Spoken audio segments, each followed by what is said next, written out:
Salut à tous, aujourd'hui on se retrouve pour une nouvelle vidéo collector Switch. Donc on va se regarder 5 petits collectors. Donc on attaque avec R-Type Final. Alors ils ont mis un petit truc là, c'est un peu chiant. Donc R-Type Final, le shoot de la série R-Type avec son vaisseau, son petit module. Donc là on va avoir 6 ou 7 stages, il me semble. Voilà, une espèce de pseudo 3D. Bon là ils sont pas fait chier. Et puis on va récolter des ressources et au fur et à mesure on va pouvoir débloquer des vaisseaux. Donc il y en a vraiment pas mal avec chacun leur particularité au niveau du tir, du module, des différentes armes qu'on peut avoir. Donc ça c'est pas mal, ça rallonge la durée de vie parce qu'au fur et à mesure on va pouvoir débloquer tous ces petits vaisseaux. Voilà, petit bouquin sur le jeu. Voilà, par exemple, il y a ce genre de vaisseau avec un module un petit peu particulier. Voilà, avec des tirs qui vont un petit peu faire changer le gameplay du jeu. Donc ça c'est plutôt sympa. Bon après les tableaux c'est toujours les mêmes. Alors là il y a bien sûr le vaisseau original. Et voilà. Petit, petite interview des développeurs dans le petit bouquin. Qu'est-ce qu'on a d'autre? On va voir voilà, le soundtrack, la BO. Voilà, le CD est plutôt sympa. Donc ça c'est un petit shoot qu'on trouve assez facilement. Hop, j'ai dû faire le test. Il y a un petit moment. De toute façon, les tests de tous ces jeux-là, soit ils sont en ligne, soit ils vont bientôt arriver. On continue avec notre shoot avec Ikaruga. Donc ça c'était un shoot qui était sorti à l'époque sur Dreamcast. Après il est sorti sur GameCube notamment. C'est voilà, on va dire la suite spirituelle de Radiant Silvergun. Donc c'est fait par Treasure. Le Radiant Silvergun qui était sorti sur en arcade, en STV et sur Saturn. Donc là Ikaruga, voilà, un shoot où on va pouvoir modifier la couleur du vaisseau, soit le blanc, soit le bleu, et puis faire des enchaînements. Donc il faut essayer de détruire trois ennemis blancs, puis trois noirs, ou encore trois noirs. Il faut faire des chaînes de trois ennemis de la même couleur.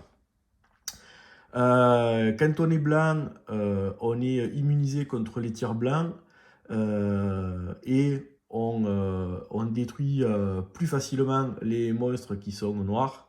Et inversement, quand le vaisseau est noir, on est immunisé contre les tirs, contre ces tirs noirs là.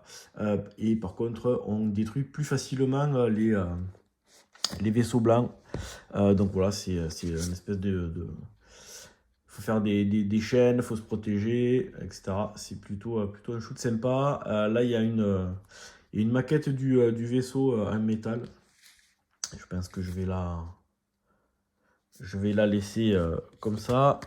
Et puis, dans le petit CD, donc on a un autocollant, petit warning. Donc ça, c'est ce qui apparaît quand on va affronter un boss. Une petite jaquette réversible. Soit celle-là, soit on a hop, voilà. Je sais pas qu'est-ce qui change. Ah oui, c'est ok, celle-là elle est en anglais et là elle est en jap. Le petit jeu et puis un petit bouquin. Alors les pages sont dans un papier presque Bristol, cartonné, super rigide. On a le petit scénario du jeu, voilà les différents modes. On peut se mettre en tâté. Parce que quand on joue sur la Switch comme ça, là c'est un peu petit. Voilà, donc là au fur et à mesure on va débloquer des succès, battre le premier boss, etc. Et puis là voilà comment jouer avec un bouton pour tirer, un bouton pour switcher et puis un bouton pour, voilà, pour déclencher une espèce de bombe. Et voilà une illustration qui est plutôt sympa. Il est ressorti sur les consoles récentes. Ce Ikaruga, hop là, tac, et hop, voilà. Alors on enchaîne alors, on change complètement de style, Demonstier. Donc ça, c'est un jeu façon un peu comme Gauntlet, où on est vu de dessus. On va affronter, il y a 6 niveaux. Donc 6 niveaux, chaque fois composés de plusieurs stages. Et donc on va avoir plusieurs persos. On a le chevalier, donc ça va être le perso de départ. Et puis après il va falloir débloquer d'autres persos, la magicienne, l'archère, le berserker. Et c'est un mix entre ouais, Gauntlet et un twin stick shooter. On va diriger son bonhomme avec le stick gauche et puis tirer avec le stick droit. Pour ceux qui l'ont fait, ça ressemble à Archvale en tout cas, il est sur Xbox. Il doit sûrement être sur les Play en version des maths.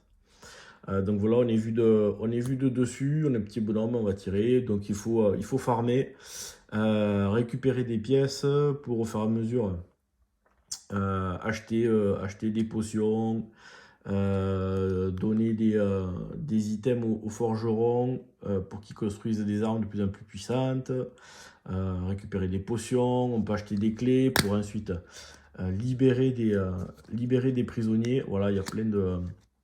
Alors c'est un petit peu répétitif, c'est vraiment le point noir du jeu, parce qu'en fait, chaque fois qu'on sort du donjon, en fait, ben, on va repartir depuis le début. Donc il va falloir arriver à faire tous les tableaux d'un seul trait.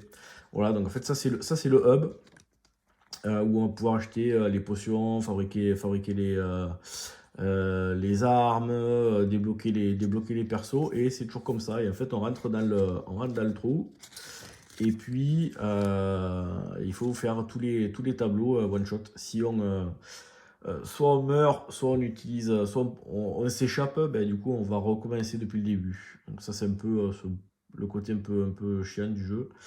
Donc voilà, le chevalier, la magicienne, cléric, archère, le berserker et l'assassin. Voilà, et donc après, donc il faut farmer des pièces pour qu'entre chaque niveau, on puisse augmenter la puissance de son perso. Là, on va pouvoir acheter des potions pour changer la vie, des clés en argent pour libérer des prisonniers, se fabriquer des armes, etc. Et donc voilà, chaque fois, on a 1, 2, 3, 4... 5, voilà, on a 5 niveaux et chaque fois on les recommence du début. Donc chaque niveau est composé de plusieurs étages. Alors ça va assez vite parce qu'au bout de 5 minutes, il y a la mort qui arrive. Et donc il faut vite réaliser la mission. Les niveaux sont générés de façon aléatoire. Et des fois il faut tuer tous les monstres, faire exploser toutes les dynamites, ouvrir tous les coffres, ouvrir un coffre secret, tuer un monstre particulier, etc. Donc ça change un petit peu. Voilà, un jeu qui est plutôt sympa. Je le testerai dans quelques temps. Allez. Ça c'est le même packaging que Cathédrale par exemple. Je pense que c'est le même éditeur. Alors on continue continue avec Biolgar. Donc ça c'est ça va être un jeu de plateforme, aventure, Metroidvania, tout ça c'est très. Il y en a pas mal de jeux comme ça. Voilà, avec des graphismes rétro. Donc voilà, on est un petit barbare qui rentre. Il y a un gros méchant. Il va d'abord falloir aller voir un dragon pour qu'il nous aide. Et puis après, on va aller friter le méchant. Voilà, c'est un peu dans le style graphique, même délire que Infernax. On va dire ça comme ça. Alors, qu'est-ce qu'on a de beau là-dedans? Alors là, il y a plein de choses. Alors, on a déjà un petit poster qui fait office aussi de map. Voilà. Donc là, on démarre là, dans la forêt. Voilà le petit poster. Qui est toujours la merde. Ensuite, on a le soundtrack. Voilà, avec le dragon. Une pièce. Alors, c'est assez, elle est assez lourde. C'est un métal. Voilà, qui est plutôt rigolote. Hop, on va la mettre là. On a le jeu, voilà, avec pareil, une jaquette réversible qui reprend le design de la boîte. Voilà, si on peut laisser celle-là. Voilà, ouais, c'est les mêmes illustrations au dos. Et puis on a un super artbook. Voilà, qui a un peu des spoilers parce que forcément on va voir des monstres. Alors il y a juste un truc, c'est dans celui-là de jeu, ouais. Il y a un truc qui m'a un peu qui m'a un peu saoulé. C'est que ici, à quoi ça s'appelle? La police de caractère, elle est nickel. Sauf qu'en français, quand il y a les lettres accentuées ou des CCD, des trucs comme ça, c'est pas du tout la même police de caractère et du coup ça fait super space.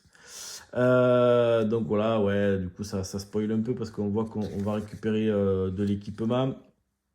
Ça c'est le dragon qu'il faut aller voir. Voilà, on a un peu des persos.